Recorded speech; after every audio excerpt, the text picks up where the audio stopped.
So I have sent you the notes that I want to cover for this class, the last 10 or 15 slides.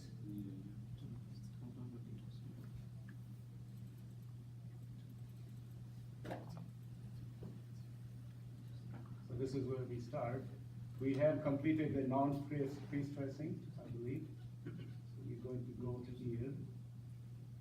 And so I'm going to increase the size because if I put this is good. Okay. So in pre-stressing steel that goes inside the tendon, inside the conduit to apply the pre-stress force, it is desirable to have these qualities. Number one is high strength, because we lose 35 to 50, 60,000 KSI stress because of various reasons after many weeks and months. So we want to have something stronger than this, obviously, right? So that's why we have, number one quality is it has to be high strength. Number two is adequate ductility, because why would we like to have ductility? Because eventually, we are designing all this for service loads. We are not factoring any loads, right? We are just taking the loads as it is, designing it as if the allowables are okay. But once you exceed the allowables, then our structure or our element is going to behave like a reinforced concrete beam or column. And then ultimately it will fail, right? So we want to have a ductile failure, not a brittle failure. So if our steel is not ductile or doesn't give you enough strain before failure, then it will not give you enough warning before it really fails, collapses, right? So you can see something bowing, something beginning to buckle, right? Show some signs of stresses, right? So cracking, we want that to happen. For that reason, brittle failure would not be desirable. That's number one. Number two is pre-stressing steel elongation before failure required is around 5% range. And you would like to have even more, but then the way the material is, if you are to talk to metallurgists, if you go to a company here in town called Special Metals, that's what they do for a living. If you talk to them, they can make you any material, any strength, but it's not all positive. So one negative about high strength is you add carbon, and carbon makes it stronger. If you talk to them, they will give you this crystal theory, how orientation, and if you throw a carbon in the middle of iron, then it makes it hard to slip. And I don't know much beyond that, but that's enough to understand that there is a negative here.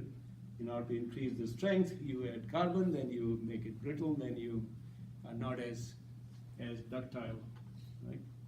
As compared to non-pre-stressing steel, which is what we use to reinforce concrete, is more ductile, right? But we are not bad. Compared to concrete, this is 5%, and concrete is less than 0.5%. So it's not even the same order of magnitude. We are plenty ductile, in other words, right? Bendability, which have to do with ductility also. If you want to make a sharp bend where you have a tendon that is not straight, which is usually the case, then you should be able to bend it at hard points, especially when you're making a sharp turn, right?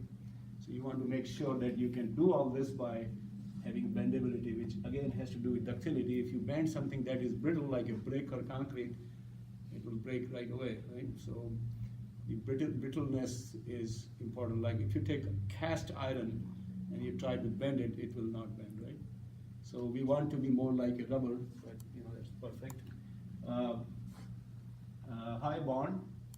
Bonding is important for pre-tensioned member, because your stringer or your strands or wires have to be in direct contact with concrete, and we don't want to have any slippage between the two materials. So the adhesion between the pre-stressed steel and concrete has to be adequate. And of course, in case of post-tension, we want to have bond between the outside of the duct and the rest of the normal concrete, and between the cement paste inside the duct and the pre-stressed steel, right? So we need to have good bond. Low relaxation to reduce losses. Now, this is something we will talk some more when it comes to the property. We have not talked a whole lot about the properties of steel. We have talked more about the properties of concrete in terms of long term. This is something that is long term and has to do with the characteristics of almost all material. They all relax a little bit. We'll talk some more. I'm going to proceed, keep going. And minimizing corrosion, that's the last thing we must take care, because we are dependent on one item more or less, right? And if it starts corroding, there is no, what we call it, redundancy.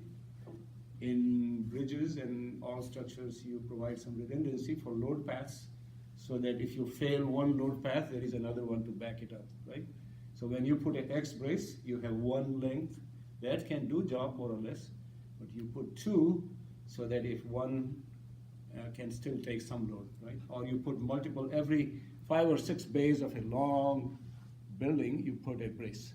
Every 5 or 6 bays, so every 100 feet or so, you put a brace. The reason is, if one fails, the other one is going to pick up the slack. So you want to have corrosion, and especially because we have one item here, you have to watch out. And corrosion goes, the loss of area is square of the diameter, so that's the other reason. You may look like you have lost 30% in diameter, but it's really a whole lot more. And protection for corrosion is done by 2 ways. One is when you are doing pre-tensioning, then you provide enough cover, right? So the space between the outside face of rebar so if this is your conduit, or if this is or these are your strands, right? Then the cover is that distance, because you make it harder for the chemicals or moisture to penetrate. So because our material is porous, so it will eventually reach. So the trick is to make that cover adequate by experiments or by experience, right? So the codes cover that. If you go to ACI code, they will tell you what's the minimum value to prolong the life or have it durability.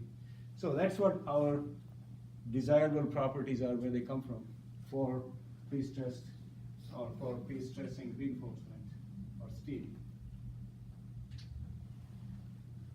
So the types of pre-stressing are 3 actually. So one is called wires, which are just one item, basically wire, up to 3/8 or half an inch. Then we have strands, which are multiple wires braided together. So in the book there is ASTM for this, how strong it should be, what should be the ductility, what should be the ultimate strength, all that are required by ASTM 421, A421. Table 2.6, let me pull that up, for the wires. Gives you idea of what is required. So let's see here, I have some text pages from chapter 2, and this is not the right one, anyway.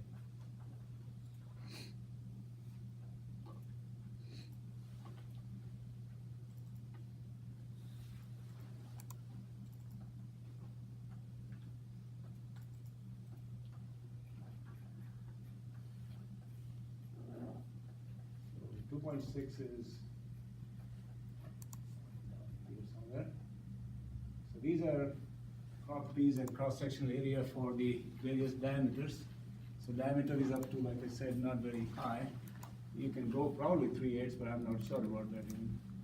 And then minimum tensile strength for that as you increase the diameter, it goes slightly different, but more or less same. This is the per square inch, so they don't change a whole lot.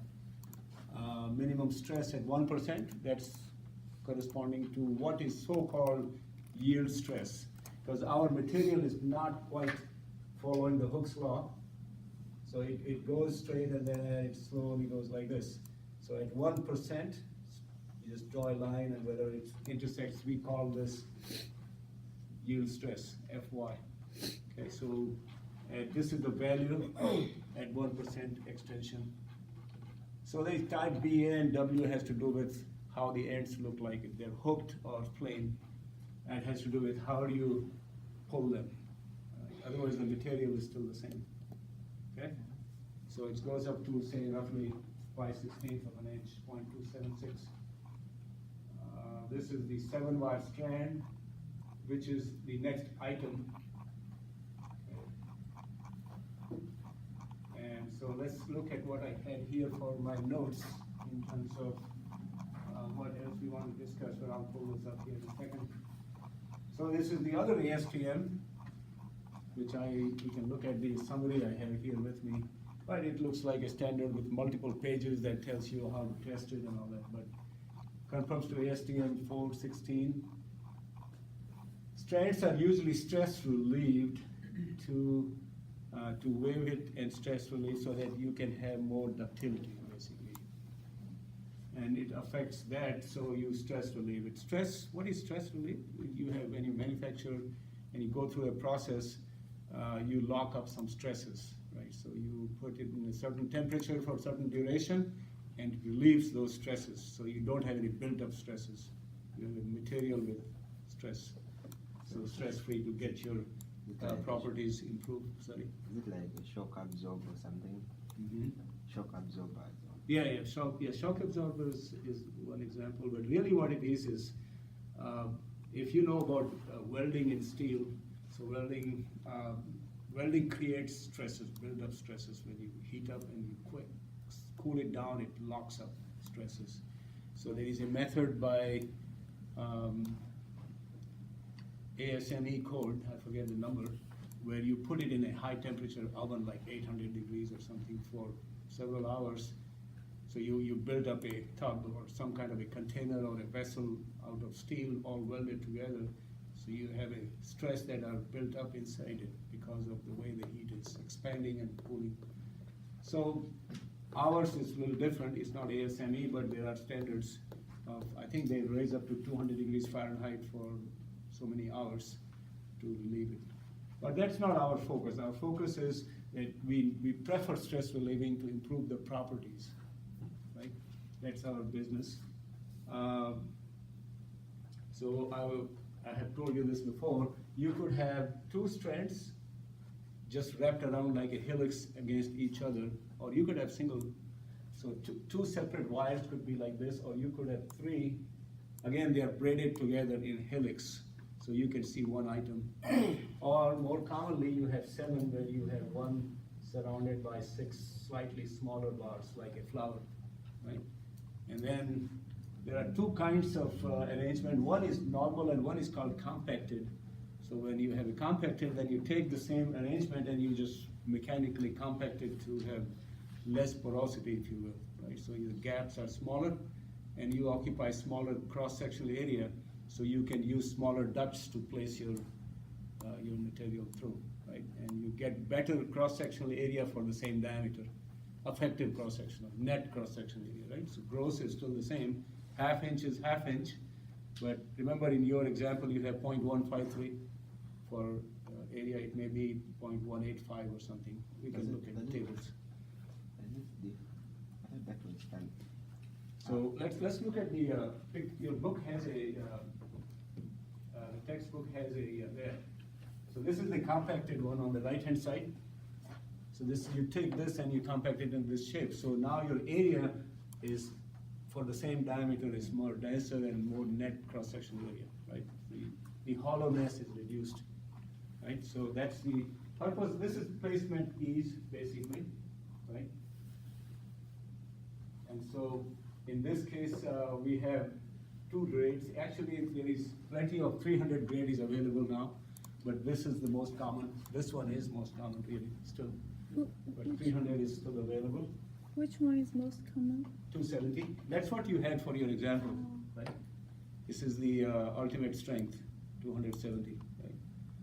For your assignment and the example in the book, it's at the end of chapter 1. So, you see, the breaking strength for various diameter is given in terms of pounds, so it keeps on increasing. So this is the total force that you will need to break this.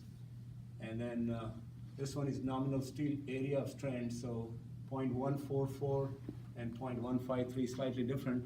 In our example, we had 0.153, and then 144 if you are using the 250 grade. It's the way it is made, slightly different. And then the weights are also accordingly slightly different. The half inch, your weight was 520, but if you use the other grade, it's 490, slightly different. And then this is the yield strength in terms of pounds, not KSI. So if you divide this by the area, you will get your KSI, right? And this is for you down here. Convert all the numbers if you like. I'm not doing that right now, but you know, hopefully we'll do one of these years.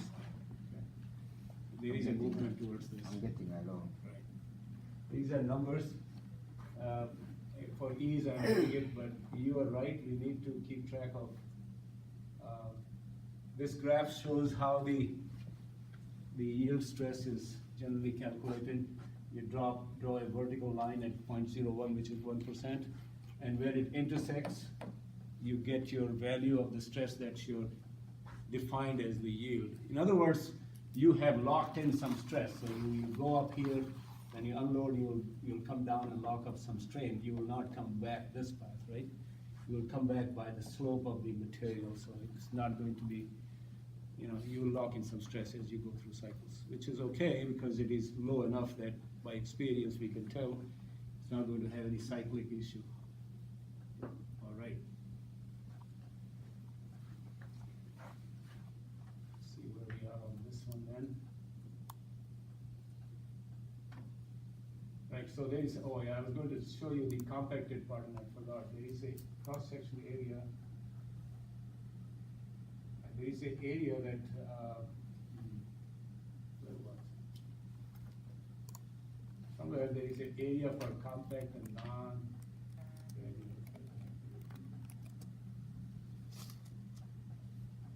It is there, I know. I did that, but compact obviously has more. Compact sand section is used to maximize steel area. Figure 218 shows the comparison between table 2.7 property of standard and compact. Oh, there it is, 2.7 and 2.8. Let's go to 2.7 and 2.8. Yeah, there it is. So if you compare half inch, the area is 0.174 compared to 0.153 you have for non-compact or the standard, right? That you have in your example. So it increases slightly. Right, so it's 153 versus 174, so it's about 15% more, right? Okay. So then the other material is strands and wires and bars. So this is, bars have A722, ASTM. You can be smooth or you can be type 2, which is deformation. The area of cross-section, smooth has less, deformed has slightly more. Depending on it is smooth or deformed, your wedges at the end of the bar, at the end of the beam, how you lock it in place will be different. The FPU or strength is 150 compared to almost double for the strands and wires. Okay. And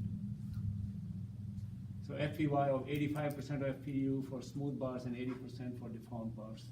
So if you want to run the numbers for bars, then if this is given, you take 85 or 80%, depending on if it is smooth or deformed, as your yield. And many times, your allowables are given in terms of yield stress, right? So you have to watch out. Because how much can you stress? We will look at those tables where when you put pre-stressing force, it's not, you're not only checking these stresses on the top and bottom fibers of the cross-section, you're also checking the stress in the strand. You don't want to exceed 85 or 90%, and you look at that from the tables. So you don't want to get too close to the yield, right? So you stay just below the yield. Okay.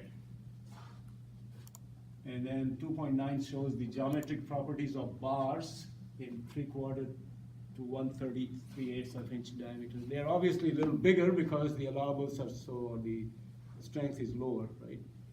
So So you need to put bigger diameter. And then straight curve. They are again worked on and change the metallurgy to get the strength, so they don't quite behave the same as reinforcing steel. So let's look at the, so there is the mild steel and this is the prestressed steel. This one here is the grade 160, which is like we saw 150 KSI. So it is behaving more like these kind of steel, not a regular reinforcing steel which has a straight hook, line, straight, linear stress strain relationship. This one is linear up to a point, and then instead of having a defined yield point, it just gradually moves into the plateau, if you will, right? Not quite plateau, but approaching that. So in terms of behavior, whether you use bar, strand, or wires, they all have the same nature. The strength is different, but the nature is still the same. But if you look, compare that with the reinforcing bars, which is on this one, then you have a straight. Now these two are parallel because they are all steel after all, right? But the difference is the slope of these are same, but then what happens here versus a nondescript or undefined yield point naturally, right? Okay, so keep that in mind.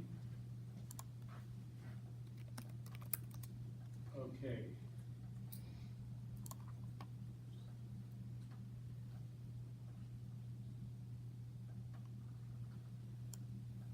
Right, so stress relieving is the same issue just like the other two materials. You stress relieve to get desirable properties in terms of relaxation and in terms of ductility and all that. So in all three cases, let's make sure what is a tendon versus what is a strand and what is a wire, right? So we should be clear. Tendon is the assembly, right? Including, like if you talk about the spinal cord, then including all. The vertebrae, the spinal cord, the whole 9 yards is the tendon. But if you talk about the wires and strands, then you're talking about the real structurals or the real pre-stressing steel, not including the duct, right? That strand doesn't include the duct. But when you say tendon, then you're looking at the whole assembly. So you will have a bunch of these, and then you will have the duct. So this is your tendon, and this is your strand. If you're confused about this, you may do one or the other. It's easy to confuse, but let's make sure we are more precise. So tendon versus strand. Okay. Read through the book. I am kind of, and if you have a question, you can slow me down. So this is the one we want to start talking. Are we talking about the duct? Huh? The duct? Yeah, we will talk more. Oh, did we miss it? I don't see There it. should be, there will be some coming up here. Later, I don't know why he's not in the right sequence. Since you told me, there is duct, right? So let's talk about that just because you said, Robert. So let's see, there are two types of duct. The one is a standard duct, metal duct, right? Or another synthetic material, usually galvanized metal sheeting left in place. So it's like a galvanized sheeting metal, like so it's like a gauge metal that you use for HVAC ducts, right? Thin sheet, like less than 1/10 of an inch, a few millimeters thick, right? And then it is galvanized for corrosion protection. Right? It should not allow any entrance of cement paste from surrounding concrete because you will mess up the strands. So it should be leak-proof, in other words. Right? And it should transfer required bond stresses. Like we said, we need the bonding between pre-stressing steel and the rest of the material. Right? So this is your tendon, and then surrounded by that is your beam right here, right? So you want to have bond between this and this material, and then you have to have bond here, right? So this is a bond, and there is bond here also. You want to have both these bonds work for you so that the whole thing works like one unit. Strands and paste. So this is the paste here, which is water and cement and a few other things. And this is concrete, and this is metal, and this is metal, right? This is the duct, if you will. So duct, and then strands or pre-stressing steel, bars or wires, right? And then you have all this paste, then you have duct, and then you have concrete. And then you have the regular reinforcing steel for shear and flexure and other things, right? So that's not our topic right now, but we need bond between it. So it should transfer the bond between the paste and the duct itself, and then duct and concrete. So all three on both sides of the duct should be adhering to the duct. So you don't want to have real slick material that will not bond, right? So you have to have adhesion or some kind of affinity to cement paste and concrete so it doesn't slip. Remember, why is slippage important? Right? Slippage is important because we want this, our material is a composite material. It's like you're trying to work wood and steel together by bolting them together to make a beam, right? If you take all steel separate and wood separate and try to make a beam, it won't be strong. Remember the old story from those of us from India? There was this old man, so the kids were not behaving well, right? So he was about to die, as he said. He brought them all together. He said, I'm going to tell you to do something. So he gave him sticks, so break it. So they were able to break it. Then he said, okay, put it all together. Now you break it. So when you put it together and don't let it slip, it's very hard to break, right? So the key is that you wrap it or you tie it together by glue or you bolt it together. Somehow you have to avoid the slippage between the two, right? If I'm your brother and if we have friction between us, we will be very weak in terms of real human relations, but it affects the material here. We need to have some glue. Sorry. Sorry, about the story about the sticks. We have the same story, but when This is an old lady maybe in this case. yeah, when he gives the son to one to break it and he broke it, and then he gave him two and also he broke it, and then he gave him all of them and he broke it. So he said, okay, guys. While this guy is I'm not going to fear. That's how the story goes? Yeah. Okay, all right. That makes sense too. That's a strong guy, right? Well, anyway, so it shows that it needs a strong guy to break it, right? So the point is that you want to glue. So in our case, we are dependent on the bond. We want to make it work, we want the bond, right? So that's why we have. The other duct is really not a duct, it's a core duct where you take a solid prism of concrete and you drill a hole. So it is really nothing, right? Which is all right, nothing wrong with it, right? Nothing wrong. But you have to make sure there are certain, we'll talk about this. These are cored into concrete and should not have no constriction because we are coring, so you may have some rough surfaces or some areas that are not quite as diametrically, the diameter may be changing. So you want to make sure those are not, or if you have a blockage, for example, and you are trying to fill this duct or this tunnel with cement paste and you can't flow it, then that will be hard, right? So you want to make sure they're done properly. And all the material that you are drilling should be all removed. You don't leave any bits and pieces. So in terms of duct, we should, and I'm glad you reminded because this belongs there, I think, in terms of material. So anyway, so let's talk about this topic here. It's a little bit out of order because we should have talked duct before, and I'm glad you reminded. So relaxation. Okay, so here's the deal. This is a concept that you must grip. It's not not exactly the same, but it is very, very similar. It's basically the same, but it doesn't quite behave the same because in case of creep, which is, it is similar to creep. The difference is, in case of stress relaxation, you are under constant strain, which is the deformation. Your duct or your pre-stress material is inside a box, which is the concrete beam, and it's held in length more or less. It's creeping slowly, but generally it is same. It's assumed to be the same, and yet your stress is relaxed. You lose few percentage of your stress over a period of long time, months and years, right? So you need to be aware of it.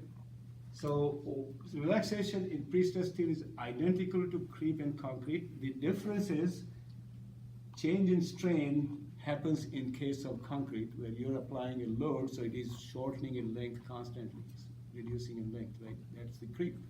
Well, here we are trying to grapple with something that is held between 2 points under stress and no movement, and yet the stress is reduced, right? It's not as pronounced as creep, but it is still there, right? Relaxation is a loss in pre-stressing steel under constant strain. So you will put 145 KSI or 145,000 PSI, and you find only after 6 months or a year only 140, so you have lost about 3%. Right? So that's the kind of problem we have. The strain in the tendon is considered constant even though it reduces over time, like I said. The beam is reducing in length. When you're calculating the relaxation, you assume the length of the beam is not changing. Otherwise, it gets more complicated. You see, if you try to do this, then you should do it step by step. So every day you go back, okay, now my length is this, now my length is this, so I have reduced. It becomes an interdependent problem. You see what I'm saying? Chicken and egg, not really quite that chicken, but it's not an independent phenomenon. In other words, as you shrink or creep your beam shorter, the load has reduced. Now you use less, your length is reduced rather, sorry. So your length is reduced, so now you have reduced stress in your tendon or in your strain. I'm sorry, use the wrong term. In your strain you have less strain than you had it before. Now under that strain you calculate your relaxation. Then you come back after a month, now your actual length is somewhat less, so your strain is less, right? So your stress is less. So now you do the set. You can do it by step if you want to be really, really accurate. But when we are calculating pre-stress losses, we are lucky if you can get within 5 or 10%, because there is a lot of interdependence between all these phenomena, right?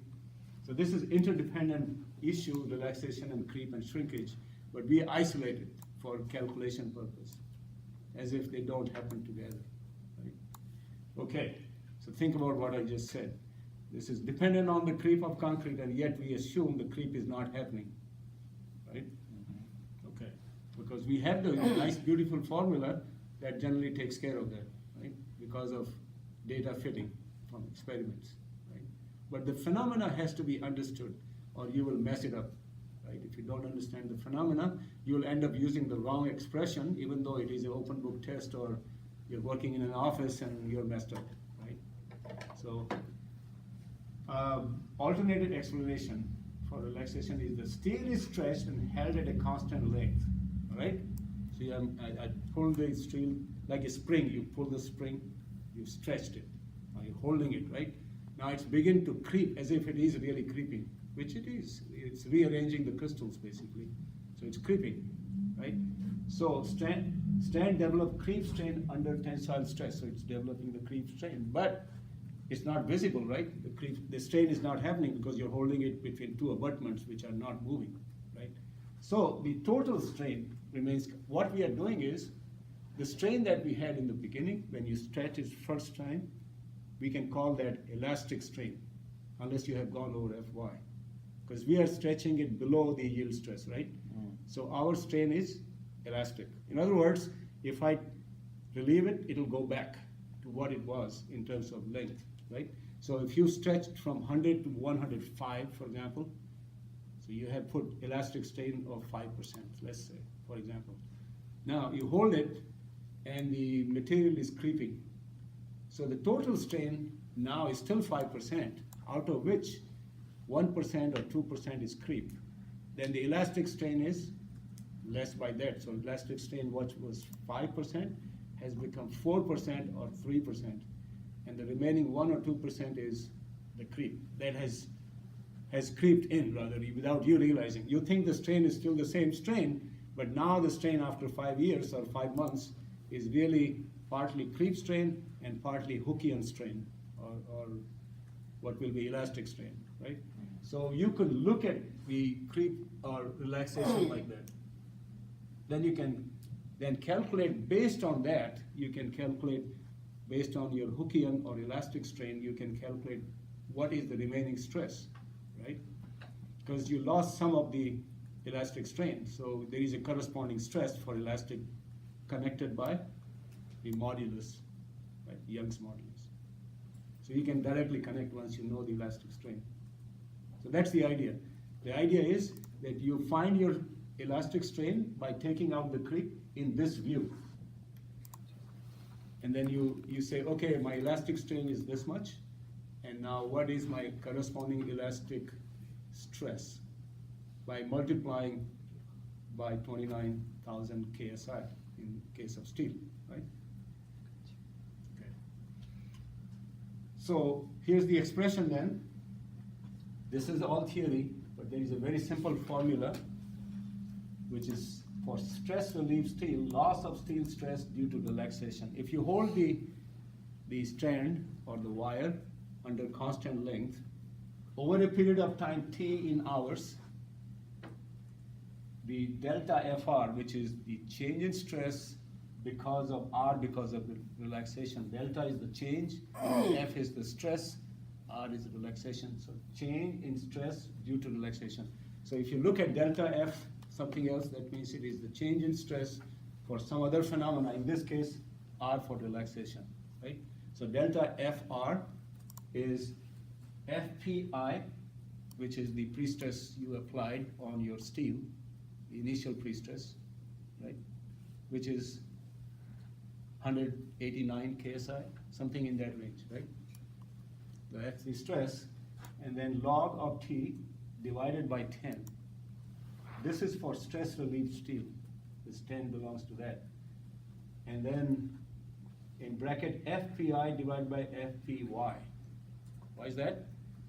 Because the higher the stress is compared to FPY, the more the relaxation. If you're applied only 50% of PPI, then you will be less relaxation. The more you stretch, more relaxed it will become, more rearrangement of the crystals inside the crystal structure of the steel, right? Because it's under the, you'll slip over more crystals as you go over the humps, right? Okay, so where T is in time in hours, subtracted by 0.55, why is that? Because below 0.55, there is no, it will become, at 0.55, this becomes 0, then no relaxation. You see what I'm saying? So it's insignificant, don't worry about it. So if the ratio between FPI and FPY is less than 55%, or at 55 exactly, then this factor under the big bracket is 0. So then at that point, your delta FR is 0. Below that, there is no need to worry, right? So that's the whole idea of this. So if you, this is your limit, in other words, right? This tells you where the limit is, and this is the value. This is the ultimate value, right? Okay. So if you don't relax, if you don't have stress relieved, remember we talked about stress relieved to improve the property? So you don't have low relaxation and stress relieved steel. Low relaxation, this is not low relaxation. There are two things going on here. This is stress relieved, this is stress relieved and low relaxation. That means you will relax less. That means you will not lose as much, right? The loss due to relaxation is lower now because we said low relaxation. That's the material we have paid for. So we should get some benefit, right? Because we have paid more now. So our bottom line, 10 becomes 45 in the denominator, right? So your relaxation is accordingly less. Not quite directly, it goes through logarithmic of this, right? T over 45.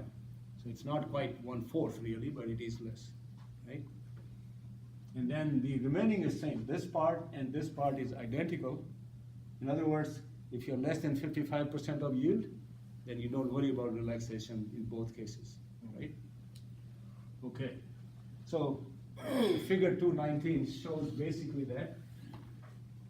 So if you go back to the text and look at this graph here, then the low relaxation is lower and high relaxation is, I'm sorry, stress relief without low relaxation is this here, right? And this is logarithmic like we wanted. And these are the relaxation stress loss, 1%, 10% and all that. It's not a huge amount, like I said, it's few percentage between 1 and 10, depending on the time limit, how much time are we talking, right? Function of t in hours, logarithmic of hours, right? It's directly proportional to the log of the time, or divided by 10 or 45. Right? So that's why it's linear, right? Okay. Any question on relaxation? Is it making sense? Creep, relaxation, similar? But one is under strain, the other one is under stress. Creep is under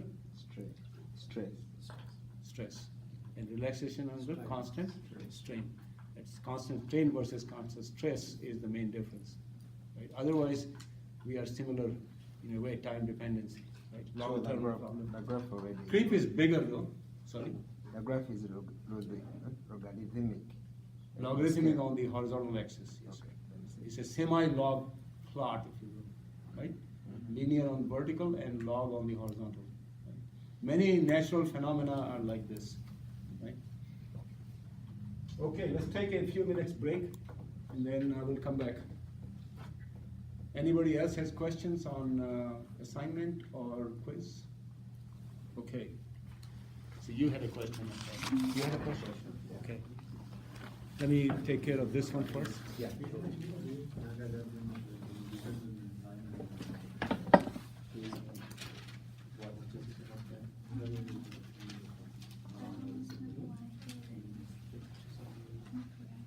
Oh, this is, we don't know what this is.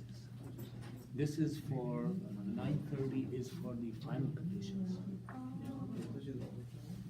So we don't have to compare. We don't even need to do this, because we don't know what to compare with, right? So, but the.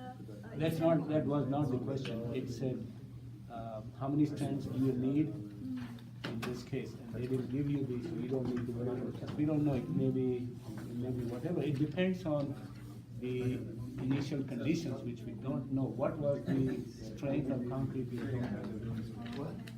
You can put this, but don't put this number. You can say, okay, this is the stress, it looks okay, probably okay, but if you compare with this, then it is not correct. Okay. And also here, I wrote the assumed number of strands, 10. You did? Yes. Okay, well, that's a good thing, honestly. Yeah, I'll give you half point more. I'll change my, I have listed it somewhere. If I had the pencil, yeah, you're right, I didn't see that. I didn't notice that, honestly. Yeah, it says it's wrong. Yeah, like This is good. For you, we can do anything for your job. thank you, man. That's why बात करेंगे लेकिन Okay.